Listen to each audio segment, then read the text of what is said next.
नमस्कार, knocking-news.com में आपका स्वागत है। मैं हूं गिरिजेश वशिष्ठ। देश भर में इस वक्त चंद्रयान को लेकर काफ़ी गहमा-गहमी है और हम सब चाहते हैं कि ये मिशन जो है वो कामयाब हो। और कामयाब होने का मतलब चांद पे लैंडिंग करा देना नहीं है, वो तो कामयाबी है ही। मिशन की कामयाबी इसमें भी होती है कि आपने उससे क्या सीखा। इस प्रकार के जितने भी मिशन होते हैं, जितने भी कार्यक्रम चलते हैं विज्ञान के, ये विज्ञान के कार्यक्रम सीखने के लिए होते हैं। और जितना आपकी सफलता आपको सिखाती है उतनी ही असफलता सिखाती है। पिछली बार का जब आपका चंद्रयान मिशन गया था, वो वहाँ से जो अनुभव हमने सीखा और जहाँ जहाँ हमारी असफलता रही, उसी की ताकत है कि आज हम कामयाबी की बेहतर उम्मीद कर रहे हैं। तो सभी को शुभकामनाएं, वैज्ञानिकों को शुभकामनाएं। अगर मिशन कामयाब रहता है तो बहुत सारी जानकारियां नई हमको मिलने वाली हैं। लेकिन अभी अभी जो खबर मिल रही है उसमें पता चला है कि 17 महीने से जो मिशन चंद्रयान के अभियान में लगे हुए वैज्ञानिक हैं, उनको वेतन नहीं मिला है। मैं इस पे वीडियो अलग से बना सकता हूं और बना सकता था, लेकिन अभी मेरे पास समय नहीं है और ये सूचना इतनी अहम है कि आपके पास में होनी चाहिए।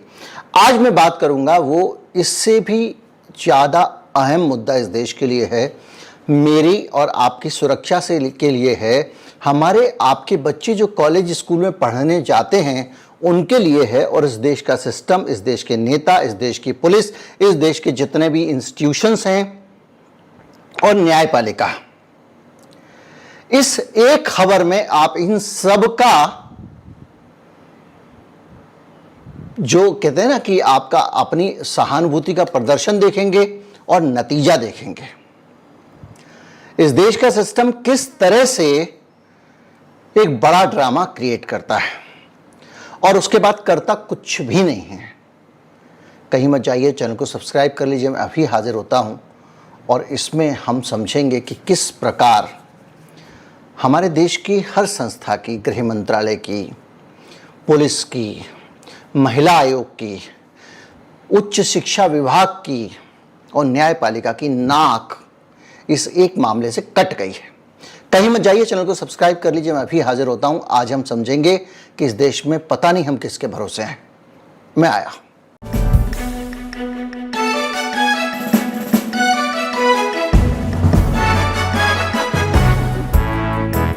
6 फरवरी 2020, अगर आप थोड़ा गंभीर होकर सोचते हैं तो इस देश के शैक्षिक इतिहास के लिए वो काला दिन था। अगर आप थोड़ा भी माँ बहनों के लिए संवेदनशील हैं तो वो दिन इस देश के ऊपर काफ़ी भारी था। और उस दिन जो हुआ, उस घटनाक्रम ने हमारे देश के पूरे सिस्टम को एक्सपोज कर दिया, इसकी पोल खोल दी। 6 फरवरी 2020 को दिल्ली में एक दिल्ली यूनिवर्सिटी का कॉलेज, गार्गी कॉलेज दक्षिण सीरी फोर्ट रोड पे दक्षिण दिल्ली में है। और दिल्ली विश्वविद्यालय के काफ़ी प्रतिष्ठित कॉलेजेस में माना जाता है। वहाँ दाखिला लेने के लिए आपको बहुत ज़्यादा नंबर होने चाहिए, तभी आपको वहाँ दाखिला मिलता है। गार्गी कॉलेज में सालाना उत्सव चल रहा था, रिवायर, और वहाँ पर एक पॉप सिंगर गाना गाने के लिए आया हुआ था। और जब कॉलेज का फेस्ट होता है तो बच्चियाँ तैयार होके, अच्छे से खुश होके, खुशनुमा माहौल में बहुत सारी बच्चियाँ इकट्ठी होकर वहाँ जाती हैं। एक अलग उत्साह का वातावरण होता है। अगर आप कॉलेज में रहे हों तो कॉलेज फेस्ट का जो उत्साह होता है वो अलग ही होता है। शायद वैसा उत्साह बच्चों को कहीं नहीं आता, क्योंकि वो शादी में भी जाते तो उतने आज़ाद नहीं होते। और वहाँ पर फेस्ट चल रहा था। हर साल दिल्ली के कॉलेजेस में फेस्ट होता है। जो शुरुआती रिपोर्ट आई थी, उस रिपोर्ट के मुताबिक सीए का जो प्रदर्शन हो रहा था, उस प्रदर्शन के विरोध में अलग अलग जगहों पर लोग जुलूस निकालते थे और एक जुलूस इस कॉलेज के बाहर से निकल रहा था। ये शुरुआती रिपोर्ट थी। बाद में इस रिपोर्ट का हर तरफ से खंडन कर दिया गया, इसलिए इस रिपोर्ट का कोई मतलब नहीं है कि वो जुलूस क्या था। कहानी में जो पूरी एफआईआर से लेकर पूरी जांच है उसमें सिर्फ इतना ही लिखा गया है कि एक बड़ी भीड़ जिसमें करीब 40-50 लोग थे, जिसमें अधेड़ उम्र के आदमी भी थे, उस कॉलेज का गेट तोड़कर सुरक्षा कर्मियों को धक्का देकर घुस गए। सुरक्षा कर्मी खड़े होकर तमाशा देखते रहे। गार्ड साहब को उस समय अपना वेतन याद आ रहा था कि भैया 10,000 रुपये में इतना ही होगा, मर थोड़ी जाएंगे, और ये एक सच भी है। खैर, अंदर घुस गए उस फेस्ट में। उसके बाद में इन्होंने लड़कियों को पकड़ पकड़ के छेड़छाड़ करनी शुरू की। कुछ लड़कियां टॉयलेट की तरफ भागी, वहां छिपी, कुछ कहीं चीख पुकार मची हुई थी पूरे कैंपस में। और ये गुंडे जो कुछ समय पहले तक कथित रूप से जुलूस की शक्ल में थे, एक साथ कॉलेज में घुस गए।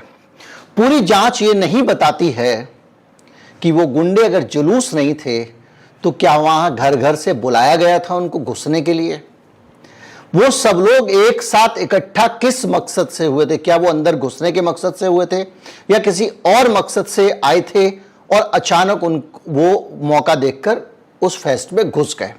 ये कहीं भी पता अभी तक नहीं पड़ता है। इस मामले में और क्या क्या हुआ इसको कहने से ज़्यादा अच्छा है कि मैं आपको ये आप पढ़ लीजिए, क्योंकि जिस तरह की शब्दावली है, जो शब्द हैं वो लिखे तो जा सकते हैं। एक भी व्यक्ति जो थोड़ा सा गंभीर हो, जिसको शब्दों का मतलब पता हो, वो यहाँ खड़े होकर वीडियो पे आपसे नहीं बोल सकता है। स्क्रीन पे मैं नवारा टाइम्स में जो उस वक़्त की रिपोर्टर ने रिपोर्ट छापी थी, वो रिपोर्ट आपसे साझा कर रहा हूँ और वो बता रही है कि उस रात को क्या हुआ था। कोई किसी स्टूडेंट को छू रहा था, कोई कुछ और कर रहा था, और उस रिपोर्टर ने इस पूरे मामले को हूबहू लिखा है।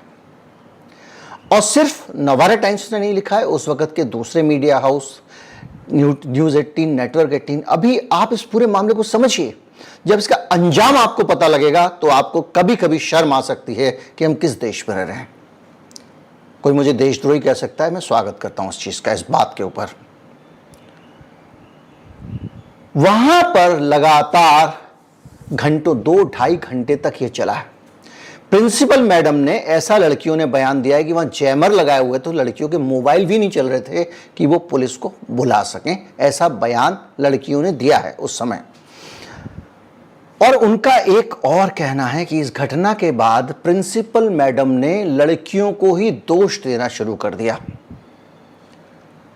लड़कियों से प्रिंसिपल साहिबा ने कहा, जो उस समय पब्लिश हुआ है, ये चूंकि पुरानी रिपोर्ट्स में सारी निकाल के लाए हूं आपके लिए, कि आप ही लोग को ज़्यादा आग लगती है फेस्ट की, पढ़ाई लिखाई पे ध्यान दो, घर जाओ, क्यों फेस्टिवल के पीछे पड़ते हो? देख लिया फेस्टिवल कराने का नतीजा। ये प्रिंसिपल का बयान था। और भी बहुत सारे आरोप उनके ऊपर लगाए गए थे। इस मामले में जब बहुत विवाद हुआ, मीडिया कवरेज हुई, 2020 का मामला है। 14 से 20 तक दुनिया काफ़ी आगे बढ़ चुकी थी और सिस्टम का काम करने का तरीका आज वाली स्टेज में आ चुका था। दिल्ली में दिल्ली पुलिस और कानून व्यवस्था श्री अमित शाह के अंडर में है, जो देश के गृह मंत्री हैं, केंद्रीय गृह मंत्री हैं। उनके गृह मंत्री रहते दिल्ली में और भी बहुत सारी चीज़ें हुई हैं। जेएनयू में एक बार बहुत सारे लोग घुस गए थे गुंडे, और किस तरह से मारपीट मचाई थी। उनकी तस्वीरें आई थी, वो चेक की शर्ट वाली लड़की, वो हथियार, सब उनको आइडेंटिफाई भी कर लिया गया। वो एबीवीपी के कार्यकर्ता, ये भी आइडेंटिफाई हो गया था। एफआईआर में उनके नाम भी आ गए थे। उसके बाद उनका क्या हुआ नहीं पता है। तो इसी 2020 के बाद में, 2020 का जब ये मामला, तब भी अमित शाह जी केंद्रीय गृह मंत्री थे, और जो निशंक साहब हैं उत्तराखंड के, वो उस वक्त मानव संसाधन विकास मंत्री थे। मानव संसाधन विकास मंत्री होने के लिए पहले अर्जुन सिंह होना पड़ता था, मुरली मनोहर जोशी होना पड़ता था।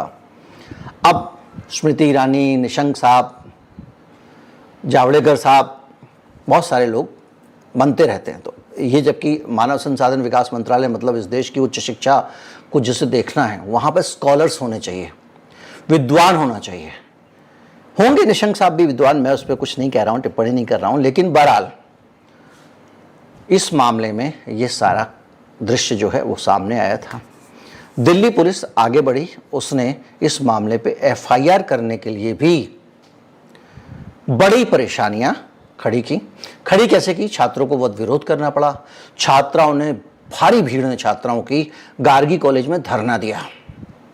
धरना देने के बाद पुलिस ने एफआईआर दर्ज की और जो दिल्ली पुलिस का ट्वीट था उस समय, उसके हिसाब से 452, 354, 509 और 34 में केस रजिस्टर्ड किया गया पुलिस स्टेशन हौज खास में। इस मामले में जब मामला दर्ज हो जाता है उसके बाद अब आती है कहानी कि इस देश का सिस्टम और क्या कर रहा था। क्या पुलिस के भरोसे छोड़ दिया गया था? नहीं। दिल्ली महिला आयोग की अध्यक्ष स्वाति मालीवाल गार्गी कॉलेज पहुंच जाती हैं, वहां पे जांच करती हैं, बयान जारी किए जाते हैं। दिल्ली के मुख्यमंत्री अरविंद केजरीवाल बाकायदा स्टेटमेंट देते हैं, सरकार चुप नहीं बैठी है, हमारी देखिए महिला आयोग के अध्यक्ष वहां गई हुई हैं, संसद में मामला उठ रहा है। संजय सिंह जो आम आदमी पार्टी के राज्यसभा सांसद हैं, उन्होंने भी जोर शोर से इस मामले में निंदा की, मैं ये करूंगा, वो करूंगा, कार्रवाई करूंगा, बहुत सारी बातें हुई। सांसद गौरव गोगोई अभी हाल में जिन्होंने अविश्वास प्रस्ताव मोदी जी के खिलाफ आया तो उस चर्चा की शुरुआत की थी, गौरव गोगोई ने यह मामला संसद में उठाया। इस पे निशंक साहब ने जवाब दिया कि इस मामले की हमें जानकारी है और हम प्रिंसिपल और दूसरे लोगों से इस पे जानकारी मंगा रहे हैं, कार्रवाई करेंगे। यानी मामला संसद में भी उठ गया, सड़क पे धरना भी दिया गया, बयानबाजी भी नेताओं की हो गई और छात्राओं ने इसके खिलाफ आंदोलन भी कर लिया। इस देश में इसके अलावा क्या हो सकता है? मामला गया कोर्ट में सीबीआई जांच की मांग की गई और सीबीआई जांच के मसले पे कोर्ट ने एक नोटिस इश्यू कर दिया। उस मामले में क्या हुआ वो पता नहीं चल पा रहा है। इस मामले में गौरव गोगोई ने जब मामला उठाया तो पोखरियाल ने कहा कि कॉलेज प्रशासन को कह दिया गया है कि वो कार्रवाई करें, इसके निर्देश दिए गए हैं। ये एक बहुत सुंदर सा उत्तर था इतने पूरे ड्रामे के बाद। आप उस कल्पना कीजिए उस घटना की, हमारे बच्चे भी हो सकते हैं, हमारे बच्चे भी हो सकते हैं, हमारे घर की हमारी बहन, हमारी बेटी भी हो सकती है। वो कॉलेज फेस्ट में गई हुई है, 150-200 लोगों की भीड़ घुस जाती है और जो चाहे करती है। क्या करती है आपने खबर में पढ़ लिया होगा। उस घटनाक्रम पे सरकार का जवाब है, कॉलेज को कार्रवाई करने का निर्देश दिया गया है। घटना होने के 3 दिन बाद, 4 दिन बाद मंत्री निर्देश दे रहे हैं, तब कॉलेज कार्रवाई कर रहा है।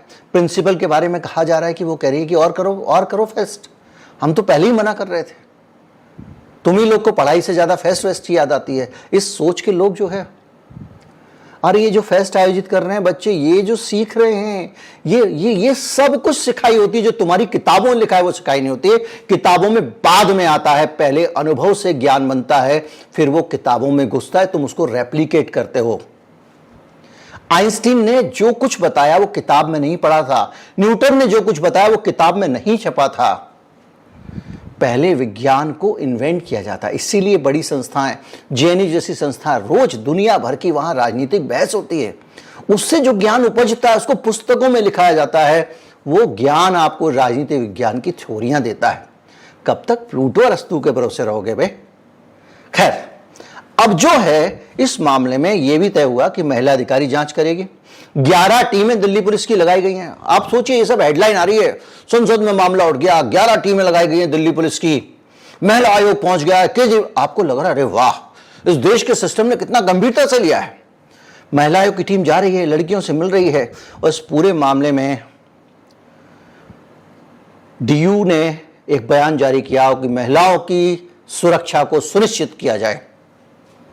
तालियां, ये काम कर रहा था हमारा सिस्टम देश का। और अखबार पढ़ पढ़ के, हेडलाइंस पढ़ पढ़ के आप बल्लियां उछल रहे होंगे।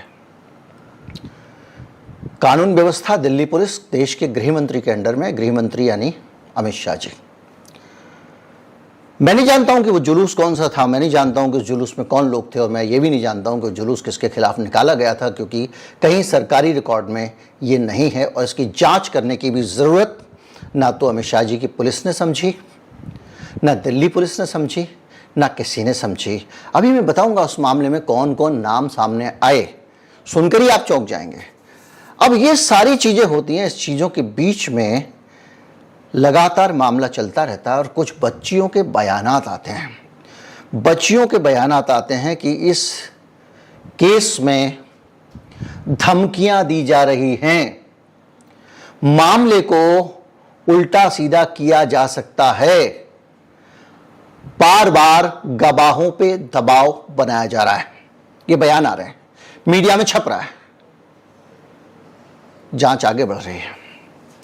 इसके बाद में अखबारों में भी रिपोर्ट आती है कि कई लड़कियों ने केस वापस ले लिया क्योंकि लीगल प्रोसेस इतने ज़्यादा। हमारे एक पत्रकार मित्र थे, अभी भी चैनलों में हैं, मुख्यधारा के चैनलों में, और वो हमारे सहयोगी थे। वो ऐसे जा रहे थे फ़ोन पे रिक्शे पे बात करते हुए, कुछ लोग मोबाइल छीन के ले गए।